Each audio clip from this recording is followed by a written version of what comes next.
Assalamualaikum warahmatullahi wabarakatuh.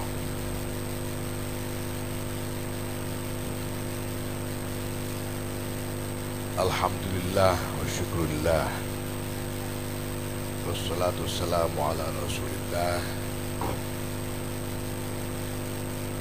Sayyidina Maulana Muhammadin ibn Abdullah wa ala alihi wa sahbihi wa mawala.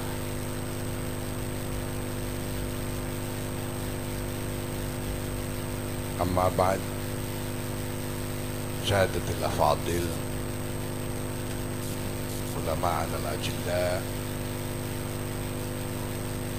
wa habaibana al-ahibba wa zu'ama'ana al-'izza, fil muqaddimah yang mulia Sayyidi Syekh Kiai Idris Hamid beserta seluruh zuriyah Mbah Hamid dan keluarga besar Pondok Pesantren Salafiyah, para kiai yang hadir, Kiai Bahuddin Salim, Yusuf Mustafa, Yusuf Makmun, dan lain-lain, para habaib, para pejabat yang hadir,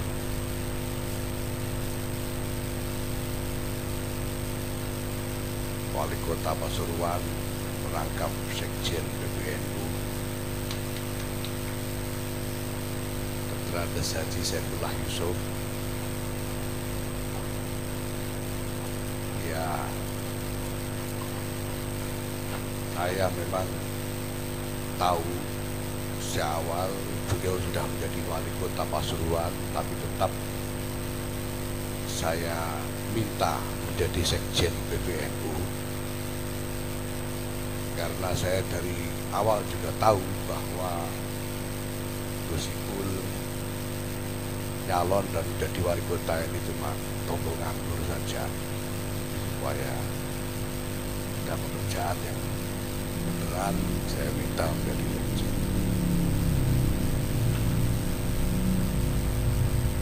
Ya karena ya sampai sekarang, makanya kalau ada apa-apa seringkali bukan, kalau urusan Pasuruan seringkali bukan dia sendiri yang turun, tapi suruhan adiknya, Bupati Pasuruan, Saudara Yusuf.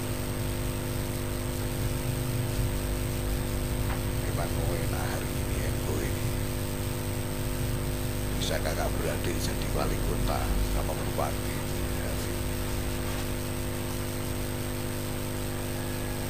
Hadir juga Bupati Lumajang Haji Ambulan, Haji Torik maksud saya kan. Katanya Torik itu artinya ambulan. Kalau di Mekah itu Torik gitu, nguik ambulan. Torik itu maksudnya.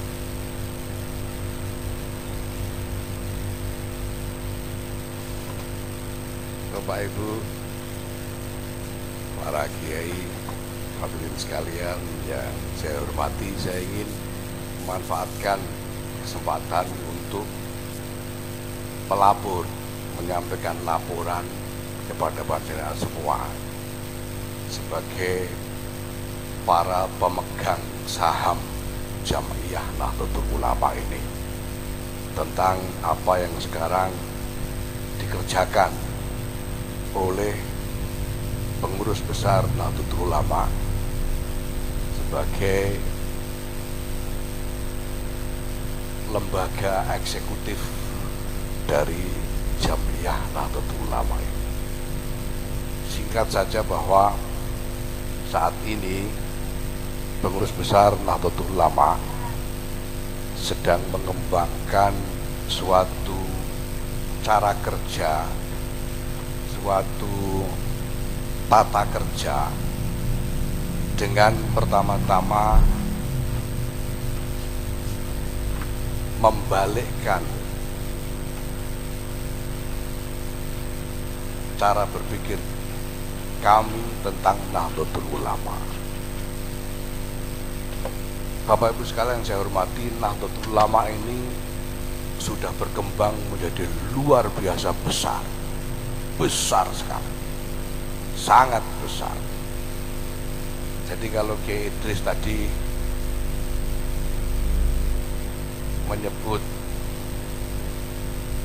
200.000 orang hadir di dalam majelis call ini, menyebut sekian banyak bantuan yang mengalir untuk call ini baru sebagian sangat kecil saja dari apa yang ada pada Nahdlatul Ulama.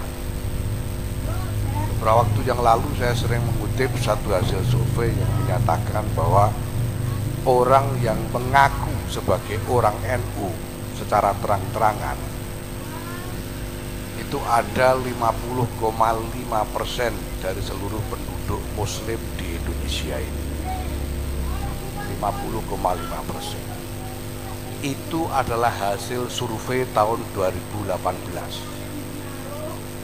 Belum lama ini keluar hasil survei tahun 2022 yang menyatakan bahwa orang yang mengaku NU di seluruh Indonesia ini itu jumlahnya mencapai 59,2% dari seluruh penduduk muslim di Indonesia.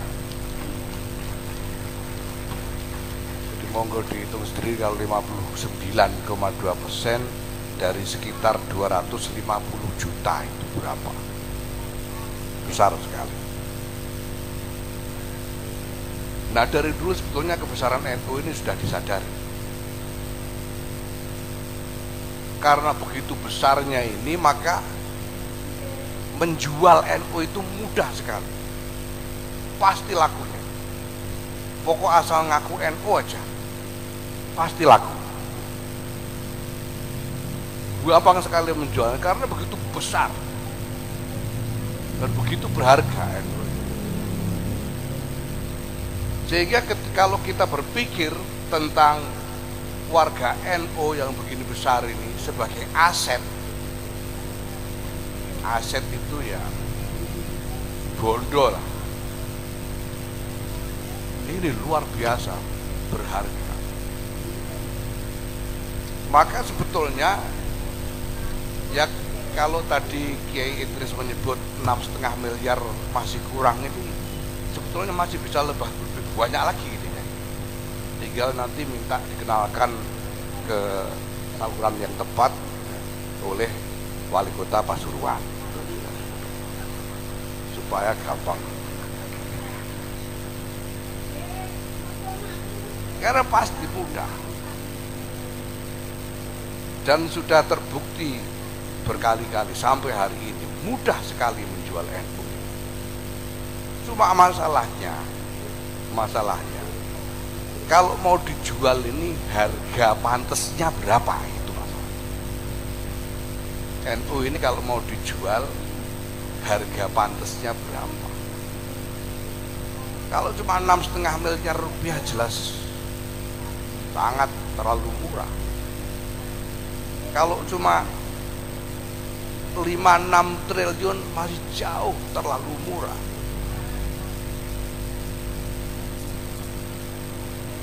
Karena NU ini harganya bukannya soal jumlah orangnya saja, tapi juga soal keramatnya ini. Ini gimana caranya ngukur harganya, ini tidak bisa. Karena itu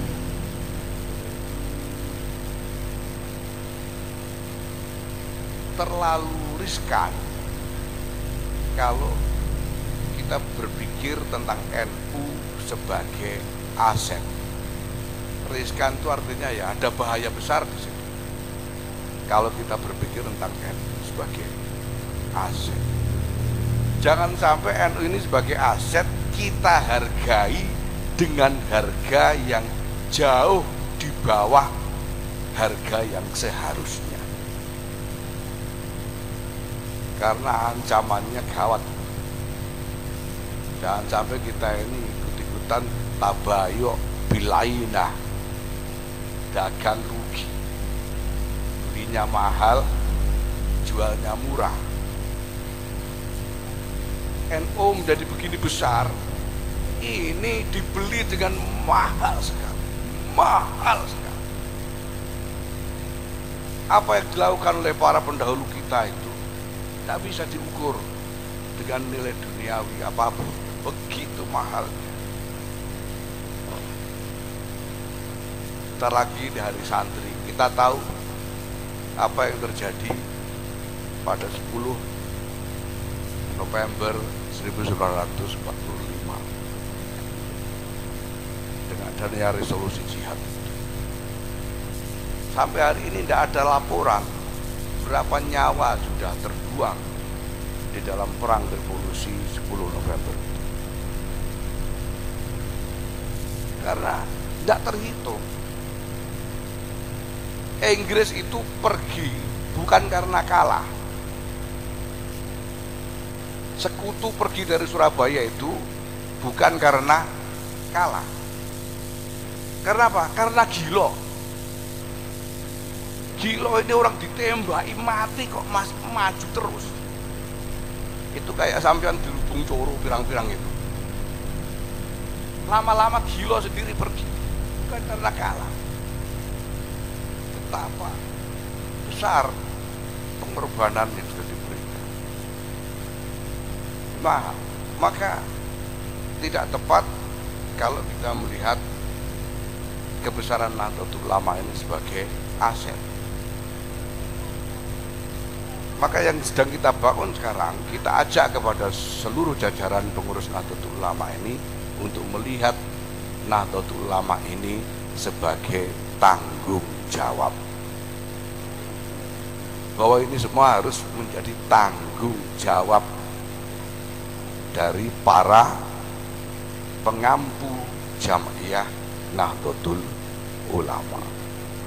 Bahwa Jam'iyah ini harus sungguh-sungguh mampu memberikan khidmah yang melayani hajat-hajat dari para jamaah. Ini yang sedang kita kembangkan. Maka tanggung jawab itu pertama-tama adalah tanggung jawab untuk melayani kebutuhan jamaah apapun. Kalau punya langsung diberi, kalau enggak ya dicarikan. Jadi sama seperti yang dilakukan oleh kiai-kiai kita dulu. Kiai-kiai kita ini bukan hanya sekedar khidmah kepada ilmu, mengajar ngaji saja, tapi juga melakukan riayah kepada umat. Apapun kebutuhannya. Butuh suwuk disuwuk, butuh nasihat dinasehati, butuh utangan diutangi. Kalau ndak punya sendiri ya dicarikan. Carikan utangan, itu dari dulu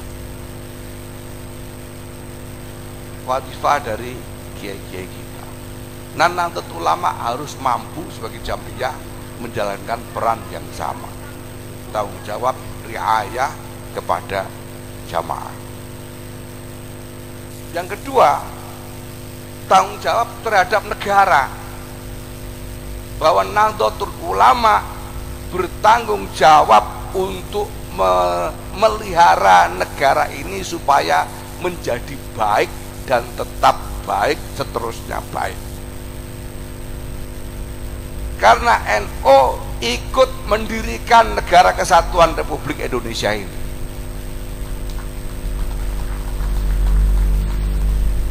NU ikut mendirikan, dan Hadratus Syekh Kiai Muhammad Hasyim Asy'ari sudah membuat fatwa wajib negara ini, negara proklamasi ini dibela dengan nyawa, bahkan fardu ain untuk mereka yang berada di radius marhalaten dari Surabaya. Ini negara kita yang bikin untuk seluruh rakyat Indonesia, maka kita harus tanggung jawab. NU membuatkan NKRI ini untuk seluruh rakyat Indonesia, maka NU bertanggung jawab untuk tidak menjadikan NKRI ini bencana bagi rakyat Indonesia. NU bertanggung jawab untuk mengupayakan agar NKRI ini terus menjadi maslahat bagi rakyat Indonesia. Ini tanggung jawab Nahdlatul Ulama. Bapak Ibu sekalian yang saya hormati, Mbah Hamid ini Kiai Hamid bin Abdullah bin Umar ini adalah, ya tadi sudah dijelaskan oleh Kiai Idris, seorang wali masyhur yang muttafaq alaih. Semuanya setuju kalau bahwa beliau ini wali. Sejak beliau masih sugeng, bukan setelah wafat saja. Sejak beliau masih sugeng sudah masyhur sebagai wali. Bapak Ibu, keberadaan wali masyhur seperti Mbah Hamid ini penting. Ya kalau wali mastur mungkin ya lebih banyak lagi, saya tidak tahu. Dan mungkin keramatnya sama. Tapi buat orang-orang awam, buat orang-orang goblok seperti saya dan kebanyakan panjenengan semua ini rata-rata kan goblok semua yang sebagian besar. Wali masyhur ini penting. Wali masyhur ini yang memberikan kita ketenangan di tengah keadaan apapun, karena punya cakran. Tahun 70-an, 80-an itu adalah tahun-tahun yang berat sekali bagi warga NU. Ngaku NU aja takut. Itu tahun-tahun ketika orang ngaku NU saja takut karena berat sekali. Terus sekarang enak. Sekarang udah enak-enaknya NU ini. Pegawai ngaku NU tambah cepet naik pangkatnya. Nyalon wali kota ngaku NU lebih gampang kepilihnya gitu. Hari ini tuh. Dulu 70-an, 80-an, Masya Allah berat sekali buat wakil NU. Apa yang membuat mereka tetap setia kepada Nahdlatul Ulama, tetap punya ghirah kepada Nahdlatul Ulama walaupun berada di dalam tekanan yang luar biasa seperti itu? Karena ada wali-wali masyhur seperti Mbah Hamid ini. Ini cagerannya. Kalau ada apa-apa pokoknya Mbah Hamid. Karena beliau wali masyhur. Nah dulu saya sendiri merasakan 80-an, 90-an itu apapun yang terjadi, kegelisahan apapun yang kita alami, kita masih merasa tenang karena ada wali-wali masyhur seperti ini. Ada Mbah Hamid, sudah Mbah Hamid, masih ada kiai seperti Kiai Mahrus Ali, masih ada kiai seperti Kiai As'ad Samsul Arif dan sebagainya. Ini wali-wali masyhur. Nah hari-hari ini sebetulnya saya agak gelisah karena wali-wali masyhur ini kok jarang sekali kelihatan. Saya malah tidak melihat hari ini ada wali yang masyhur. Saya itu tinggal jadi ketua umum PBNU ini. Biasanya ketua umum itu kan diserawung wali-wali biasanya. Saya tinggal ini siapa walinya, yang datang malah wali kota.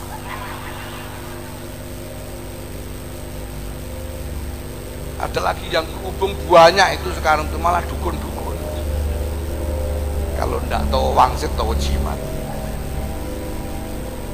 Ingat itu siapa walinya? Karena kita tidak melihat wali masyhur. Ya yang masyhur insya Allah banyak. Tapi saya ingin sampaikan bahwa wali masyhur itu penting supaya umat ini tenang hati. Nah maka saya ingin mohon pada wali-wali yang masih masyhur untuk bersedia memasyhurkan diri lah. Sedang butuh umat ini di tengah berbagai macam cobaan sedang butuh. Nah saya lebih gelisah lagi karena sekarang saya lihat kiai-kiai kanan kiri ini sudah jarang yang berminat jadi wali. Ini saya punya teman Kiai Fahrul Razi, wah ini kiai besar dari segala segi, termasuk ukurannya. Lah ini malah saya lihat kurang berminat jadi wali dia. Minatnya bisnis. Ya, mungkin dia ingin tasatur dengan bisnis kira-kira gitu. Kelihatannya pengusaha padahal wali gitu ya. Mungkin begitu. Ini malah ada lagi teman, wah ini Habib luar biasa, Habib Muhammad Hilal bin Yusuf Al-Aidi, Masya Allah, sudah riadohnya tadinya juga sudah Masya Allah, sudah kuat sekali. Tapi belakangan malah minatnya jadi konsultan politik, dan ini bahaya. Ini repot. Nah saya berharap nanti makin banyak kiai-kiai yang kayaknya agak berminat jadi wali masyhur ini, kayaknya kok Gus Baha ini malah kayaknya ya. Emang berat jadi wali masyhur. Ya cuma pesan saya nanti kalau sudah jadi wali Gus ya jangan nyamar-nyamar lagi lah. Cari baju yang agak bagus gitu misalnya.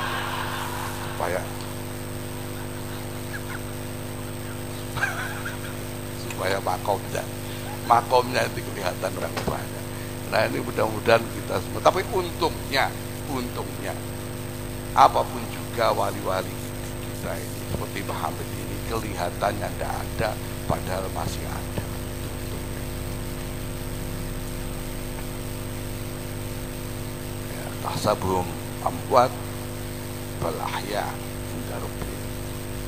Nah ini untungnya. Tapi kalau tidak lihat yang beneran ada ya, tengahnya kita ini ya memang kurang marem dikit, makanya mudah-mudahan segera muncul wali-wali masyhur untuk mendampingi kehidupan kita yang makin lama makin sulit ini. Terima kasih. Wallahul muwaffiq ila aqwamit thoriq.